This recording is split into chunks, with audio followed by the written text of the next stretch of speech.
ఒక EV customer అర్ధరాత్రి 2 గంటల సమయంలో హైవే మీద వెళ్తున్నప్పుడు అతని యొక్క కార్‌లో ఛార్జింగ్ చూస్తే 15% ఉంది. సో, అతను మ్యాప్‌లో చెక్ చేస్తే నియరెస్ట్ ఛార్జింగ్ స్టేషన్ అయితే కనిపించింది. అతను ఛార్జింగ్ స్టేషన్ దగ్గరికి వెళ్లారు. బట్ అక్కడ ఛార్జింగ్ స్టేషన్ పని చేయకపోవడం, లేకపోతే ఆల్రెడీ క్యూలో కొంతమంది ఉండడం గమనిస్తే, ఇక్కడ సమస్య బ్యాటరీలోని ఛార్జింగ్ సమస్య కాదు. ఛార్జింగ్ లేకపోవడం ఒక సమస్య కింద మారుతుందన్నమాట. అందుకనే ఈ మధ్య కాలంలో ఈవీ కొందామనుకునే కస్టమర్లు రేంజ్ యాంగ్జైటీ కన్నా ఛార్జింగ్ ఇన్ఫ్రాస్ట్రక్చర్ యాంగ్జైటీ అనే ఒక ఆలోచన వల్ల చాలా మంది ఈవీ వెహికల్ కొనకుండానే వెనక్కి తగ్గిపోతున్నారు అన్నమాట. దానికి పరిష్కారం ఒకటే చోట 2-3 ఛార్జింగ్ స్టేషన్స్ పెట్టడం కాకుండా ఈవీ ఛార్జింగ్ హబ్స్ ఏదైతే ఉన్నాయో ఒక పరిష్కారం కింద మారే అవకాశం అయితే ఉంటుంది. సో రీసెంట్ గా బెంగళూరులో 210 ఛార్జింగ్ స్టేషన్స్ ఒకటే చోట పెట్టి ఒక ఛార్జింగ్ హబ్ కింద అయితే ఏర్పాటు చేశారన్నమాట. సో ఈ ఛార్జింగ్ హబ్స్ ఏదైతే ఉన్నాయో కేవలం ఈవీ వెహికల్స్ కి ఛార్జింగ్ సంబంధించిన రిలేటెడ్ సమస్యకి పరిష్కారమే కాదు, ఈవీ ఎకోసిస్టమ్ కి, ఈవీ ఇండస్ట్రీ, భారతదేశ ఈవీ ఇండస్ట్రీకి ఒక ముందడుగు అని కూడా చెప్పుకోవచ్చు అనమాట. ఇప్పటి వరకు మన ఛార్జింగ్ స్టేషన్ అంటే ఒక హోటల్ వద్ద 2-3 ఛార్జింగ్ స్టేషన్స్ ఉండడం, లేకపోతే ఒక మాల్స్ వద్ద, లేకపోతే కొన్ని పబ్లిక్ ప్లేసెస్లో ఛార్జింగ్ స్టేషన్స్ అయితే మనకు గుర్తుకొస్తాయి. బట్ రెగ్యులర్గా ఉండే ఛార్జింగ్ స్టేషన్స్ పరిస్థితి ఏమవుతుందంటే, ఒకవేళ ఛార్జింగ్ సంబంధించిన ఆ ఛార్జర్స్ ఏమైనా ఫెయిల్ అవుతాయి కనుక అక్కడ ఛార్జింగ్ పెట్టుకోవడం వీలవకుండా పోతుంది అనమాట.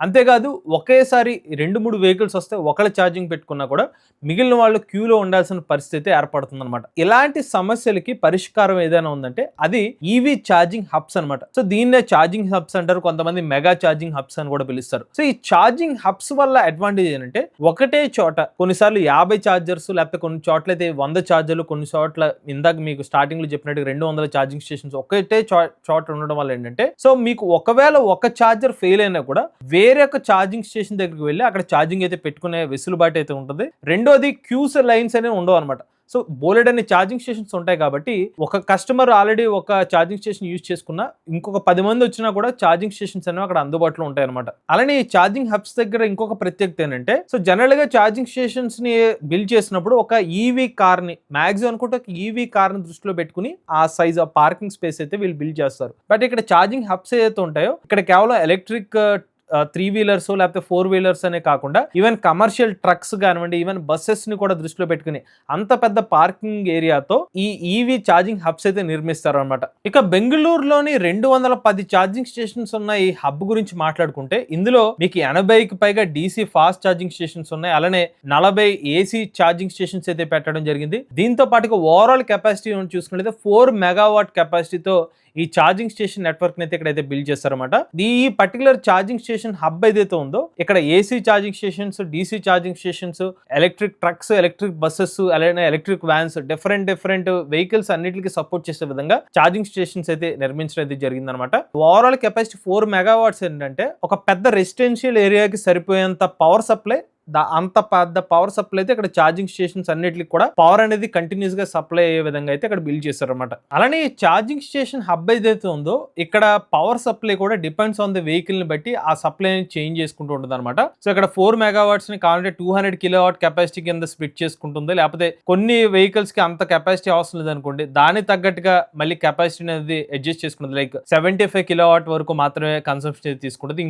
ఒక్కోసారి పీక్ అనుకుంటే కనుక 200 కిలోవాట్, మీడియం లోకి వెళ్తే 180 కిలోవాట్. సో ఏ వెహికల్ యూజ్ చేస్తారో దానికి తగ్గట్టుగా అయితే ఆ కెపాసిటీ కన్సంప్షన్ అయితే యూజ్ చేసుకుంటుంది అనమాట. అలానే ఇక్కడికి వచ్చే వెహికల్స్ చూసుకుంటే పర్సనల్ కార్ జోన్స్ ఉండొచ్చు, అంటే ఎవరైతే పర్సనల్ ఓనర్షిప్ వెహికల్స్ ఉంటాయో వాళ్ళు రావచ్చు. కొంతమంది ఫ్లీట్ మరియు లాజిస్టిక్స్ అంటే వాళ్ళు ఇంకా ఎక్కువ బ్యాటరీ ప్యాక్ కెపాసిటీ ఉన్న లాజిస్టిక్ వెహికల్స్ రావచ్చు. అంటే వీళ్ళు రెగ్యులర్ గా ఒక పర్టికులర్ పేమెంట్ చేసుకుని వాళ్ళకి ఒక స్లాట్ ఇస్తే అక్కడికి వెళ్ళి ఛార్జింగ్ చేసుకునే ప్లేస్ ఉండొచ్చు. అలానే బస్ మరియు ట్రాన్సిషన్ ఉంటుంది. ఆ తర్వాత స్కూటర్ మరియు మోటార్ సైకిల్స్, వీటికి వచ్చేసరికి ఇంకా తక్కువ కెపాసిటీ ఛార్జర్స్ అయితే ఉంటాయన్నమాట, ఏసీ ఛార్జర్స్ అయితే ఉంటాయన్నమాట. ఇలాగా మల్టిపుల్ వెహికల్స్ ని ఎట్ ఏ టైం ఛార్జ్ చేసుకునే విధంగా ఈ హబ్స్ అనేది ఉపయోగపడే విధంగా అయితే ఈ పర్టికులర్ బెంగళూరులోని ఛార్జ్ జోన్ అనే ఒక కంపెనీలో ఏర్పాటు చేసిన ఈ ఛార్జింగ్ స్టేషన్ హబ్ వల్ల ఈవీ కస్టమర్లకి అయితే ఉపయోగకరంగా అయితే మారిందని చెప్పుకోవచ్చు అనమాట. ఇక్కడ నేను ఏదైతే మీకు చెప్తున్నానో ఈ ఛార్జింగ్ స్టేషన్ హబ్ ఏదైతే ఉందో భారతదేశానికి కొత్తగా వినిపించిన, నిజానికి అమెరికా వంటి దేశాల్లో ఇప్పటికీ ఛార్జింగ్ హబ్స్ లాంటివి అనేది చాలా ఎక్కువగా అనేది ఏర్పాటు చేస్తారు. ఉదాహరణకి అమెరికా దేశాన్ని తీసుకుంటే టెస్లా సంబంధించిన సూపర్ ఫాస్ట్ ఛార్జింగ్ స్టేషన్ దగ్గర కూడా చాలా చోట్ల కొన్ని కన్వీనియన్స్ ఏరియాస్ అయితే పెడుతూ ఉంటారు. లైక్ క్యాఫెటేరియా కానివ్వండి, లేకపోతే కన్వీనియన్స్ స్టోర్స్ కానివ్వండి, రెస్ట్ రూమ్స్ కానివ్వండి,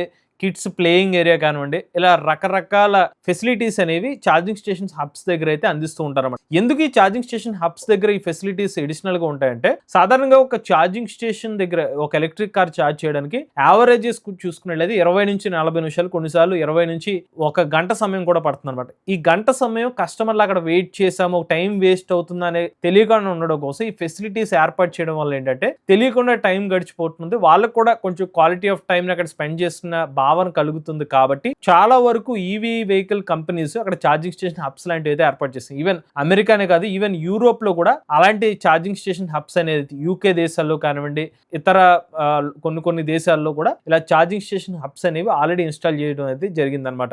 ఇక ఇంకొక విషయం ఏంటంటే, ఈ ఛార్జింగ్ స్టేషన్ హబ్స్ పెట్టడం వల్ల ఈవీ వెహికల్ సేల్స్ ఇంప్రూవ్ అవడానికి కూడా ఒక కారణంగా మారే అవకాశం ఉంటుంది. ఎప్పుడైనా ఒక ఈవీ కస్టమర్ ఎలక్ట్రిక్ వెహికల్ కొనుగోలు చేసే ముందు, ముఖ్యంగా ఎలక్ట్రిక్ కార్ల గురించి మాట్లాడుకుంటే కనుక, వాళ్ళు ఎక్కువగా ఆలోచించేది chargers, EV vehicle charging stations అందుబాటులో ఉన్నాయా లేదని కూడా ఆలోచిస్తూ ఉంటారు. ఒకసారి ఊహించుకోండి, ఇలా ఛార్జింగ్ స్టేషన్ హబ్స్ ని ఏర్పాటు చేస్తే కొన్ని ఛార్జింగ్ స్టేషన్స్ ఆ ప్లేస్ లో ఉపయోగించలేకపోయినా, అంటే పాడైపోయినా, దాని యూజ్ లో లేకపోయినా మరికొన్ని ఛార్జింగ్ స్టేషన్స్ అందుబాటులో ఉంటాయి కాబట్టి వాళ్ళకి ఇబ్బంది అనేది ఉండదు. ఒకవేళ 1-2 ఛార్జింగ్ స్టేషన్స్ ఉన్న లొకేషన్కి వెళ్ళడం, అక్కడ ఛార్జింగ్ స్టేషన్స్ పనిచేయకపోవడం, లేకపోతే పవర్ ఫ్లక్చుయేషన్స్ లాంటి ఇష్యూ ఉండడం వల్ల ఛార్జింగ్ చేసుకోలేకపోయారు. సో అప్పుడు ఖచ్చితంగా కస్టమర్ డిసప్పాయింట్ అయ్యే అవకాశం ఉంటుంది, వాళ్ళకి ఈవీ మీద నెగిటివ్ ఇంప్రెషన్ వచ్చే అవకాశం ఉంది. ఎప్పుడైతే ఛార్జింగ్ హబ్స్ దగ్గరికి వెళ్తారో, నిజంగా ఏదైనా ఇబ్బంది వచ్చి కొన్ని ఛార్జింగ్ స్టేషన్స్ పనిచేయకపోయినా మరికొన్ని ఛార్జింగ్ స్టేషన్స్ పనిచేస్తాయి కాబట్టి ఈవీ మీద ఒక పాజిటివ్ ఇంప్రెషన్ అనేది కలుగుతూ ఉంటుంది అనమాట. అంతేకాదు అక్కడ చుట్టుపక్కల ప్రాంతాల్లో మరింత డెవలప్మెంట్ కూడా అవకాశం ఉంటుంది అనమాట. ఈవెన్ కొన్ని బిజినెసెస్ లాంటి స్మాల్ స్కేల్ బిజినెసెస్ కూడా ఆ ఛార్జింగ్ స్టేషన్ హబ్స్ చుట్టూ కూడా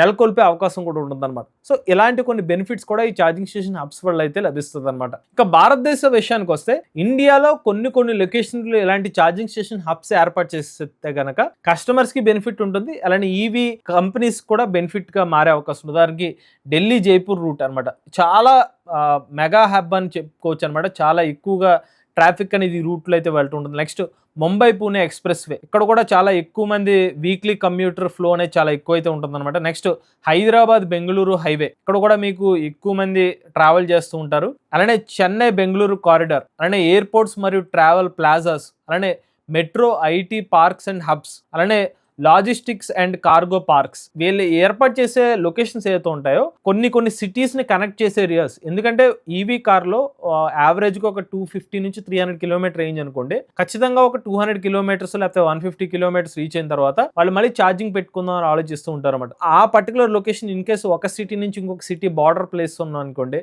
అవుట్స్కట్స్ లో కానివ్వండి, ఇక్కడ మెయిన్ గా ఎక్కువ ఫ్లోటింగ్ ఉన్న ఏరియాస్ లో ఇలాంటి ఛార్జింగ్ స్టేషన్ హబ్స్ ని ఏర్పాటు చేస్తే కనుక ఎక్కువ మంది ఈవీ వెహికల్స్ యూజర్స్ వచ్చే అవకాశం ఉంటుంది. దానివల్ల అటు ఛార్జింగ్ స్టేషన్ పెట్టిన వాళ్ళకి లాభం ఉంటుంది, ఈవీ కస్టమర్స్ కూడా కొంచెం బెటర్ ఎక్స్పీరియన్స్ ప్రొవైడ్ చేసినట్టుగా ఉంటుంది అనమాట. అలానే ఈ ఛార్జింగ్ స్టేషన్ హబ్స్ వల్ల ఇంకొక అడ్వాంటేజ్ ఏంటంటే, అక్కడ మీకు క్యాఫ్టేరియా ఉండడం, కొన్ని చోట్ల అయితే రెస్ట్ రూమ్స్ లాంటివి కూడా ప్రొవైడ్ చేయడం, స్లీప్ ఏరియా, నాప్ రూమ్స్ లాంటివి కూడా ప్రొవైడ్ చేయడం అయితే జరుగుతుంది. సో వాళ్ళకి కావాల్సిన ఫెసిలిటీస్ అన్ని కూడా అక్కడ ఉంటాయి కాబట్టి వాళ్ళు ధైర్యంగా ఈవీ వెహికల్ మీద ట్రావెల్ చేస్తూ ఉంటారు. ఈవెన్ మనీ స్పెండ్ చేయడానికి కూడా ఇబ్బంది పడరు అనమాట. వాళ్ళకి కావాల్సిన ఫెసిలిటీ లభించింది, ఇంక ఇబ్బంది ఏముంది. సో అలాగే ఈవీ వెహికల్స్ వైపు పాజిటివ్ ఇంప్రెషన్ మారే అవకాశం అయితే ఉంటుందన్నమాట. సో ఇవన్నీ గమనించిన తర్వాత భారతదేశంలో ఈవీ వెహికల్ కొనడానికి కేవలం బ్యాటరీ సంబంధించిన టెక్నాలజీ లేకపోతే రేంజ్ యాంగ్జైటీ సంబంధించిన ఇష్యూస్ అయితే కారణం అయితే కాదనమాట.